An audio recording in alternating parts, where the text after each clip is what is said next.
Boleh semuanya on cam dulu karena kita mau ambil gambar. Ya, sip. Bismillahirrahmanirrahim. Assalamualaikum warahmatullahi wabarakatuh. Selamat malam teman-teman semua. Eh, Masuk ke pertemuan kedua di mata kuliah Manajemen Bisnis dan Operasional. Ini pertemuan kedua, kalau nggak salah pertemuan dua itu tentang strategik operasi deh, atau manajemen strategik gitu ya. Dan akan kita bahas sekarang. Aku mau ambil screenshot dulu. Boleh dinyalakan kameranya, teman-teman, on cam? Sudah? Ada yang belum kah? Ya, boleh on cam dulu sebentar untuk pengambilan gambar. Oke, wait.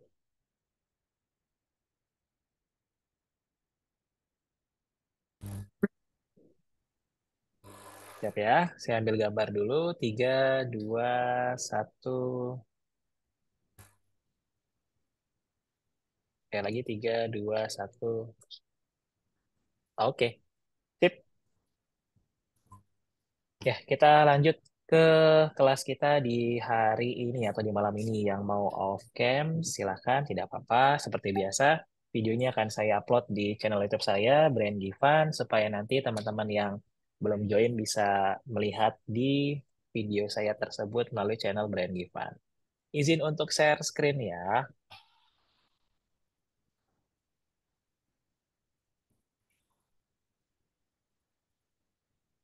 Oke, sudah terlihatkah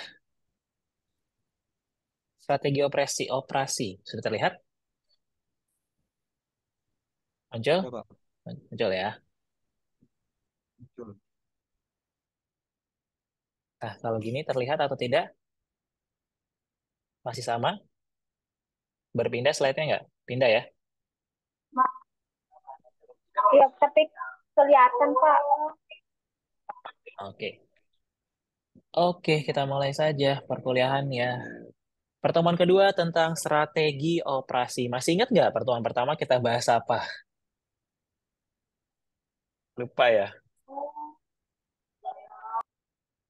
Tentang produksi, masih ingat? Tentang operasi, tujuan perusahaan, masih ingat ya?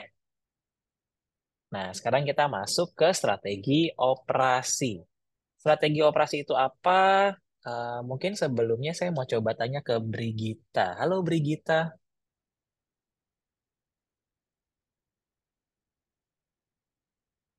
bisa di on mic?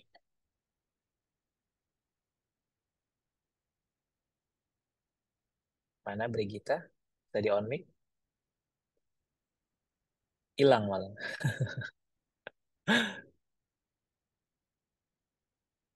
Tiba-tiba hilang. Ini kalau saya minta on mic tuh maksudnya buat diskusi ya, nggak apa-apa, nggak harus bener gitu maksudnya. Ya kita kan sama-sama belajar nih. Nanti kalau ada yang salah-salah ya saya lurusin. Itu malah jangan kabur. Ya on mic dulu, on mic dulu. Mana ada Brigita? Jadi saya ngeliat namanya tuh. Mana? Halo, mic-nya dinyalakan dulu bisa? Iya, gimana sih? Oke. Iya, Pak. Deh, ya jangan dimatikan ya. Oh, kamu lagi sama teman kamu juga? Iya, Pak, sama teman. Oh, oh barengan ya, nggak apa-apa. Brigita dari Keramat atau dari Jatiwaringin? Dari Keramat, Pak. Dari Keramat. Ya, Wait, sebentar. juga padahal mute Menurut dulu. Ah. menurut Brigita. Oh, atau kita coba itu deh, apa namanya, tes dulu. Kemarin tuh, minggu lalu, masih ingat nggak kita belajar tentang apa?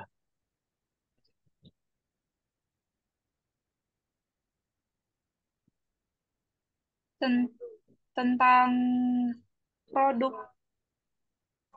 Produk? Produk apa?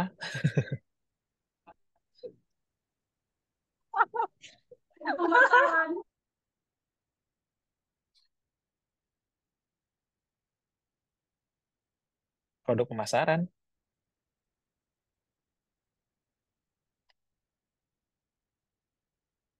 Halo, Brigit.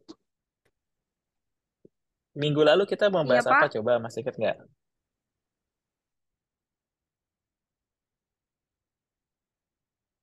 Nggak, nggak, nggak ingat ya.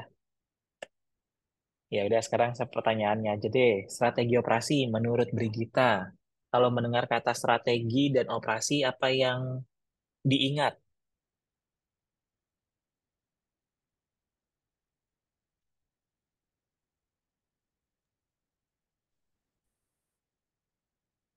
Halo? Brigitanya hilang malah. Oh, pindah ya ke pindah kah? Sinyalnya nggak bagus, Pak. Oh gitu. Ya udah deh kalau gitu. Kalau nggak bagus jaringannya. Ya wes, kita masuk ke materi aja ya langsung ya. Strategi operasi. Oh ini ada Mas Fahmi. Halo Mas Fahmi, apa kabar? Fahmi Halo Pak, Rizik boleh? halo Pak, Ya. Fahmi dari Kramat atau dari Jatiwaringin, nak? dari Nak Mas. Jatiwaringin. Jatiwaringin ya Jatiwaringin. Mas ya. Ya, Sudah kerja belum? Atau gimana sekarang? Di rumah? bisnis yang waktu itu saya bilang Pak, Oh yang masih di bisnis keluarga. ya. Di keluarga. Iya, Iya iya iya yang iya. Nice nice biro nice. jasa. Iya iya iya iya. Masih aman ya. Iya sama saya ikut dua sih sekarang, ada dua bisnis. Apa tuh Mi? Satu lagi yang ini Pak, apa desain bangunan interior sama furniture punya paman saya Kema- juga. Kemarin tuh saya mau ini kan ya Mi, mau ngurusin STNK ya. Iya Pak, saya tunggu-tunggu itu Pak sampai sekarang.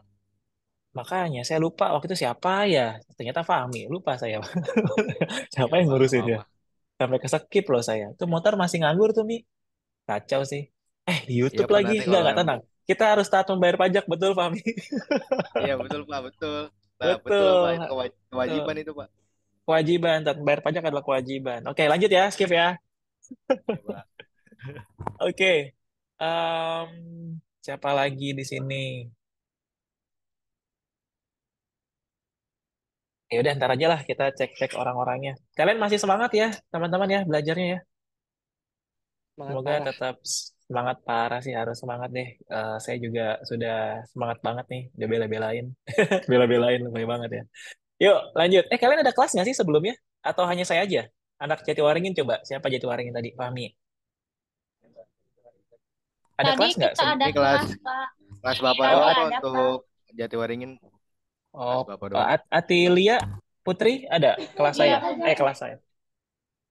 Ada kelas apa, sebelum saya. Pak?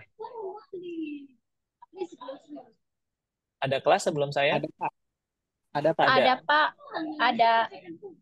Oh, oke, nggak apa-apa. Lanjut ya. Strategi operasi. Nah, ini dia. Dalam strategi operasi itu seperti kita kayak mau perang gitu kan ya, dimana ada visinya apa kalau di perang itu ada teman-teman nggak pernah ngerasain perang ya, nonton film perang deh misalkan ada visinya, ada misinya, lalu ada taktiknya. Nah, visi ini lebih kepada pandangan teman-teman. Kalau kalian pernah menjadi tergabung dalam organisasi gitu ya, entah itu OSIS atau organisasi Karang Taruna, pasti kan disuruh buatkan visi misi gitu kan ya. Nah, kalau ini di perusahaan pun sama. Dalam perusahaan pun juga harus punya visi dan misi. Harus ada strategi, harus ada taktik juga. Kenapa? Ketika kalian punya perusahaan tapi nggak punya visi misi, zong. Serius benar-benar zong. Karena visi misi itu salah satu pembangun atau dasar fondasi dari perusahaan kalian. Kalau minggu sebelumnya kita membahas tentang tujuan tujuan perusahaan gitu ya, tujuan perusahaan harus ada targetnya, masih ingat ya? Ada sasarannya. Nah, visi dan misinya adalah pandangan tersendiri dari perusahaan tersebut. Jadi mau dikebawa kemana perusahaan ini melalui visi misi kalian. Kalau visi berarti pandangan, gambaran gitu kan, secara grand design gitu. Secara besar tuh visi perusahaan kalian apa? Lalu misi itu lebih ke tugas pokok berkaitan dengan tugas-tugas atau langkah-langkah yang mau diterima dari visi kalian tersebut untuk mendukung visi kalian tersebut. Nah, muncul lagi strategi. Kalau strategik berarti gimana caranya kita bisa memenangkan penguasaan suatu wilayah. Ini biasanya tuh kalau di perusahaan ada yang namanya strategi marketing gitu kan ya. Terus ada target market. Nah, ini strategik. Gimana gimana caranya perusahaan bisa memenangkan atau menguasai suatu pasar. Misal perusahaan kalian perusahaan X berdiri di daerah Jatiwaringin misalkan. Area mana yang mau kalian kuasai? Ya Jatiwaringin itu. Itu kan kecil ya. Tapi kalau skala besar kayak misalkan Honda, pabrik Honda. Honda kan dari Jepang ya. Nah, Honda tuh daerah mana yang mau dikuasai? Lebih ke negara kan. Nah, sekarang adalah Indonesia yang mau dikuasai sama Honda. Tapi kalau Indonesia terlalu besar, mungkin Pulau Jawa dulu gitu kan ya. Pulau Jawa dulu yang mau dikuasai sama Honda. Contoh kayak di Madura. Ada orang Madura di sini? Ada nggak orang Madura di sini? Nggak ada ya. Di Madura tuh kata teman saya, itu nggak ada motor Honda. Adanya Yamaha. Nah ini kan berarti penguasaan. Penguasaan suatu wilayah. Berarti Honda nggak bisa masuk nih di Madura. Madura itu full semua Yamaha, misalkan seperti itu. Nah, ada lagi taktik. Taktik berarti suatu cara, gimana caranya bisa menyelesaikan persoalan-persoalan yang bisa timbul. Yaitu taktik. Visi tadi gambarannya, grand design. Misi berarti tugas-tugas pokok agar bisa tercapai visinya. Strategik berarti cara untuk menguasai wilayah perusahaan kalian tersebut, cakapannya di mana. Kalau taktik berarti cara gitu ya, cara untuk menyelesaikan persoalan-persoalan. Harus pakai taktik kalau di perusahaan. Taktiknya gimana nih? Kalau ada masalah ini, taktiknya apa biar kita bisa dapat solusi. Nah, gitu ya teman-teman ya. Nah, ada berbagai macam jenis-jenis strategi. Nah, tahapannya dulu. Pertama kita rumusin dulu gitu kan ya. Kita rumusin strateginya. Diarahkan ini mau kemana nih? Lingkungannya seperti apa? Lingkungan dalamnya, lingkungan luarnya bagaimana? Kita rumuskan dulu, kita rencanakan dulu gitu. Apa rencana strategi kita? Setelah dirumuskan, implementasi dong. Kalau implementasi ini lebih kepada mendistribusikan strategi tadi ke masing-masing departemen. Karena kan perusahaan tuh punya departemen keuangan, departemen pemasaran, departemen finance gitu kan ya. Nah, departemen itu pasti harus punya visi yang sama dengan ya bosnya gitu kan, dengan direkturnya gitu, visi yang sama. Kalau masing-masing departemen visinya beda, ya nggak jalan itu perusahaan. Makanya pimpinan pusat biasanya merumuskan strategiknya. Setelah dirumuskan, implementasikan strategiknya. Nah, lalu yang ketiga, dinilai strategiknya. Dinilai itu untuk melihat dan dibandingkan, diukur gitu ya. Apakah tercapai nih strateginya atau visi misinya tercapai nih. Jadi dinilai. Direncanakan dulu atau dirumuskan, implementasi ke setiap bagian, baru dinilai apakah sudah tepat, sesuai nggak gitu dengan strategi yang kita sudah rumuskan di awal. Nah, ini contohnya ada istilahnya, wait sebentar. Nah, menganalisis lingkungan dalam, kegiatan operasionalnya bagaimana, biasanya dari kegiatan operasional ini muncul masalah di sini nih. Operasional kan SOP ya, kayak kemarin kan minggu lalu saya bilang bikin SOP-nya dulu, SOP finansialnya, SOP marketingnya, SOP keuangannya. Setelah SOP-nya berjalan, pasti ada persoalan tuh di sini. Makanya harus ada taktik untuk bisa menyelesaikan permasalahan-permasalahan operasional tadi. Taktiknya jalan, masuklah ke strategi. Nah, strategi ini biasanya berdampak juga pada analisa lingkungan luar. Nih ada banyak nih dari masalah ekonomi di luar, masalah politik di luar. Nah, itu bisa merumuskan strategi, baik itu strategi jangka pendek si perusahaan maupun strategi jangka panjang si perusahaan. Jadi ketika mau muncul strategik ini, mereka harus punya dasarnya dulu. Dari mana? Dari sini nih, lingkungan dalam. Lingkungan dalam tuh untuk membuat apa? Membuat SOP atau operasional. Setelah operasional jalan, muncullah taktik. Setelah taktik ada, muncullah strategi. Macam tuh ya. Nah, Terus apa manfaatnya bagi perusahaan strategik ini? Sederhana. Kalau bagi lingkungan luar, ini bisa adanya perubahan konsumen atau pasar itu bisa kita siasati gitu ya. Kalau kita punya strategi. Oh, lingkungan luar tuh macam-macam, politik, sosial, belum lagi teknologi kan kayak ini udah ada alat baru nih, AI sekarang masuk. Lah kita harus gimana berstrateginya?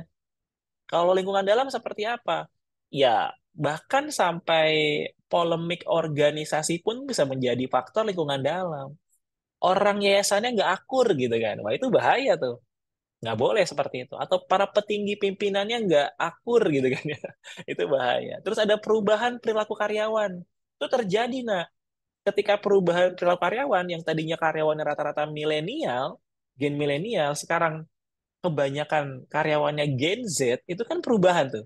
Ini menjadi masalah juga. Bagaimana cara memperlakukan gen milenial dan bagaimana cara memperlakukan gen Z tadi. Nanti muncul lagi gen alpha. Itu kan perubahan tuh, perubahan perilaku karyawan di lingkungan dalam. Nah, hal-hal inilah yang mempengaruhi gimana caranya kita harus punya strategi agar perusahaan kita terus berjalan. Nah, ada 3 cara meningkatkan daya saing perusahaan. Pertama, kita harus punya differentiation atau diferensiasi perbedaan. Bedanya apa perusahaan kamu dengan perusahaan lain? Nih, meningkatkan daya saingnya. Yang kedua, harus ada cost leadership. Cost leadership maksudnya adalah biaya. Bisa menekan biaya, meminimalisir biaya, namun meningkatkan laba.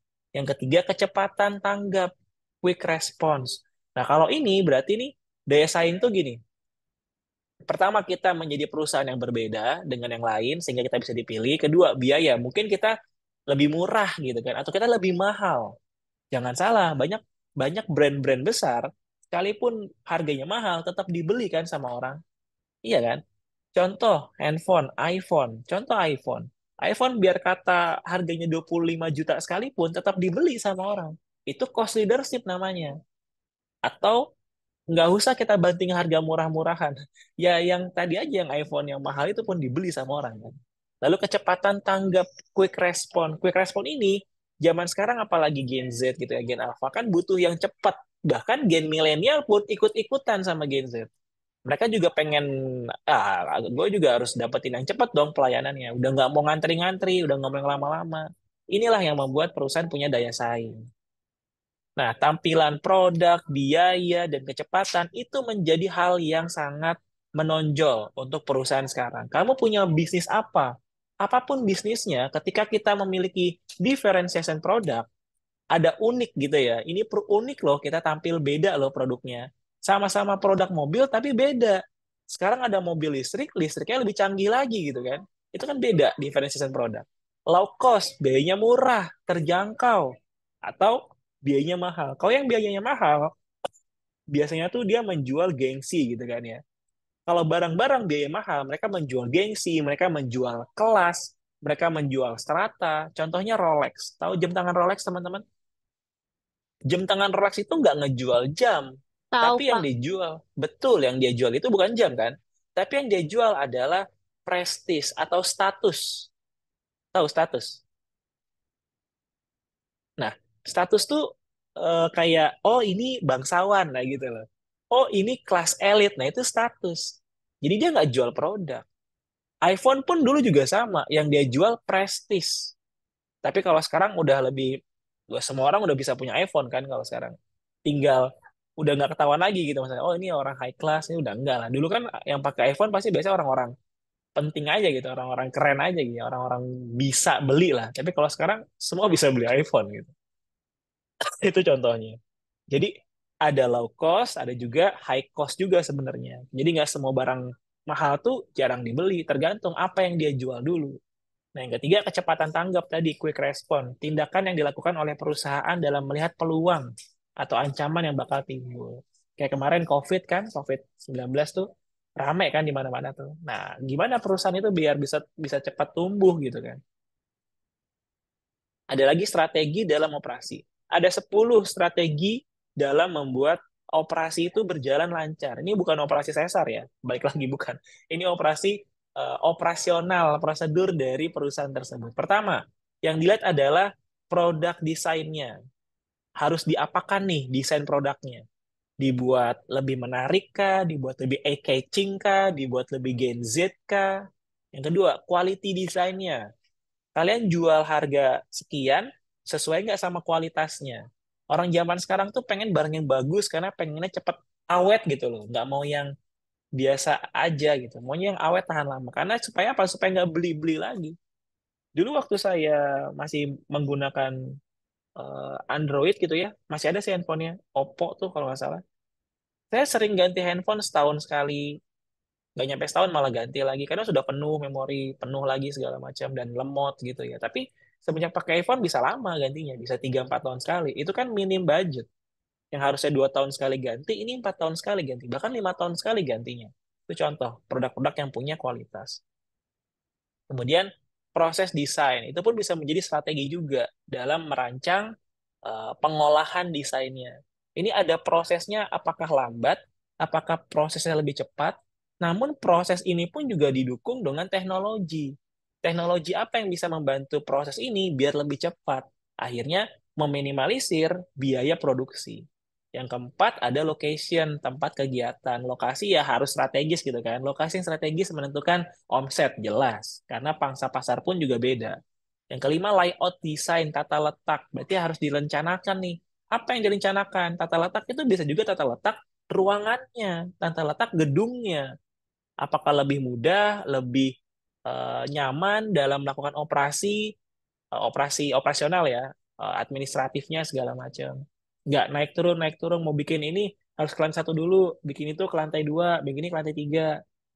Kenapa kalau nggak bisa dibuat satu lantai aja gitu prosesnya, biar bisa menghemat waktu lebih cepat. Kadang seperti itu. Yang keenam ada human resource, penempatan tenaga kerja. Right man in a right place gitu ya teman-teman ya. Jadi kalau kalian jadi seorang HR, ya harus tahu berstrategi gimana caranya bisa menempatkan orang di tempat yang tepat, sesuai dengan passionnya, bakatnya, dan juga hal-hal yang dia miliki gitu. Nah, lanjut lagi.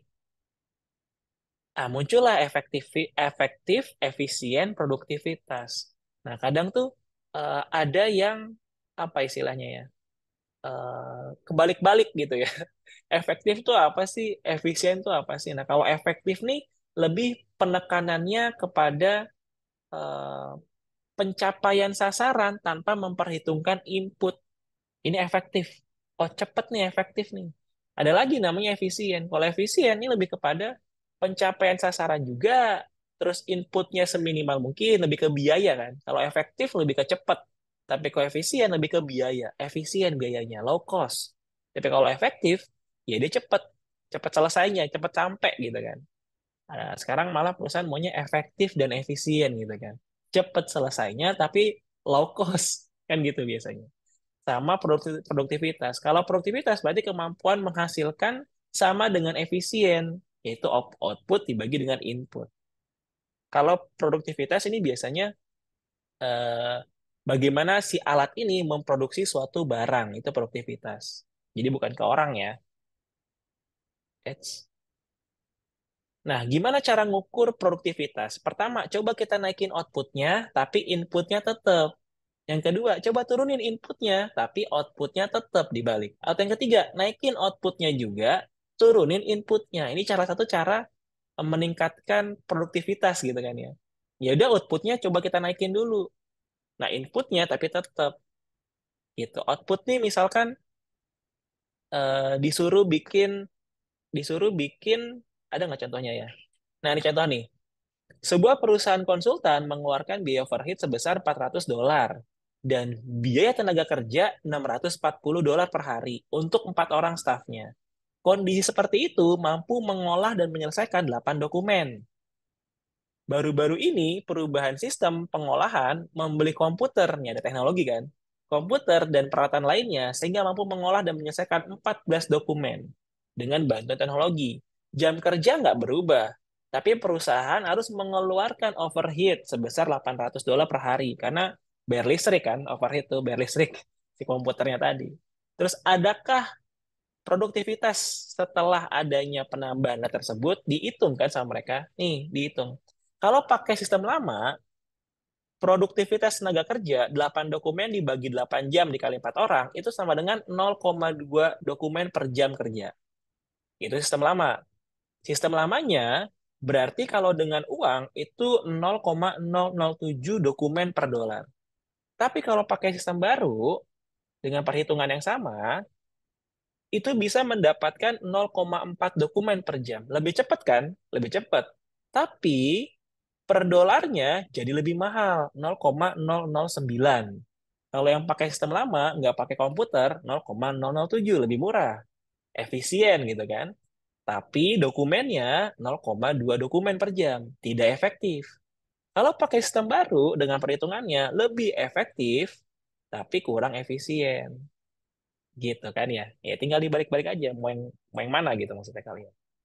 Nah, ada lagi nih industri dan operasional.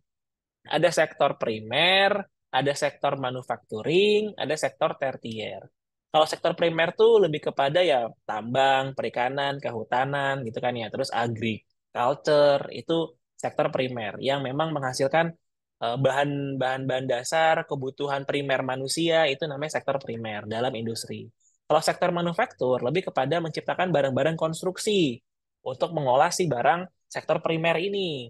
Kalau tersier ini lebih kepada pengelompokan ada industri jasa, perdagangan, distribusi ini tertier. Nah ini biasanya ada 3 hal ini nih, 3 hal ini.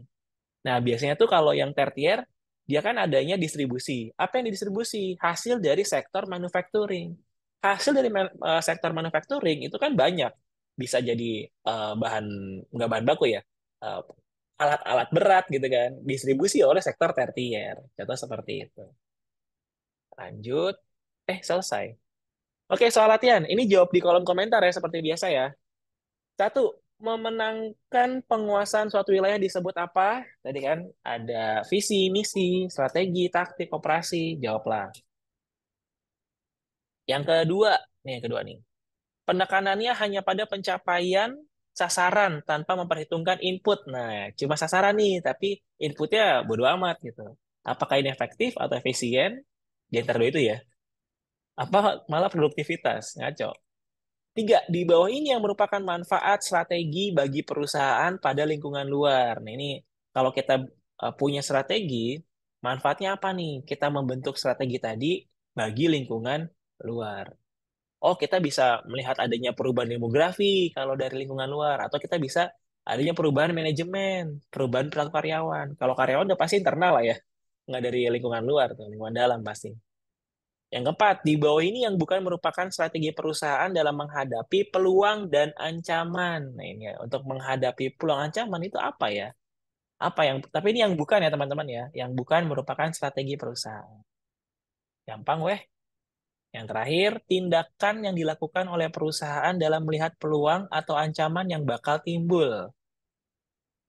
Quick respon kah? Diferensiasi produk kah? Low cost kah? Kalau tindakan, berarti kan ada kata-kata apa tuh? Tindakan. Gitu ya. Oke, selesai. Mana nih? Nah, itulah tadi perkuliahan kita di sesi malam ini. Terima kasih teman-teman yang sudah hadir membersamai saya dan juga yang lainnya. Ada pertanyaan so far? Boleh silakan bertanya dulu. Masih ada waktu kok kita. Siapa ini yang masih on cam nih? Ada Almira, ada siapa lagi nih? Ada Putri, ada Bian. Mas Bian, ada yang mau ditanyakan? Enggak, Cukup, Pak. cukup jelas. Siapa lagi? Yuk, ini yang lagi masak siapa nih? Yang masak Lianto Sagi lagi masak.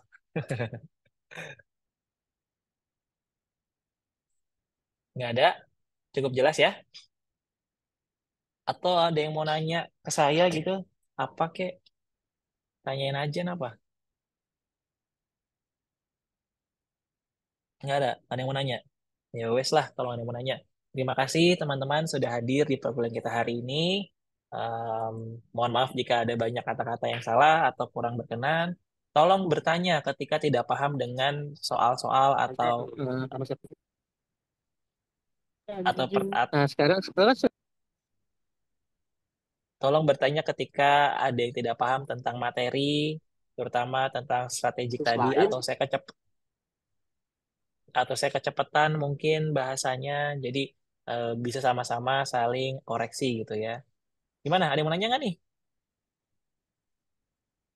Serius ya? Nanti UTS berarti Cukup bagus-bagus jelas, semuanya ya. Pak. Cukup jelas, terima kasih. Ya Baik, Allah, Pak, terima kasih insya Allah. untuk Amin. hari ini. Akhir kata, Assalamualaikum warahmatullahi wabarakatuh. Waalaikumsalam warahmatullahi Waalaikumsalam wabarakatuh. Waalaikumsalam Terima warahmatullahi kasih, Pak. Terima warahmatullahi kasih ya, wabarakatuh. Pak. wabarakatuh. Terima kasih, Mas, Pak. Pak. Terima kasih, Terima Pak. kasih. Sehat selalu. Iya, Pak. Terima kasih.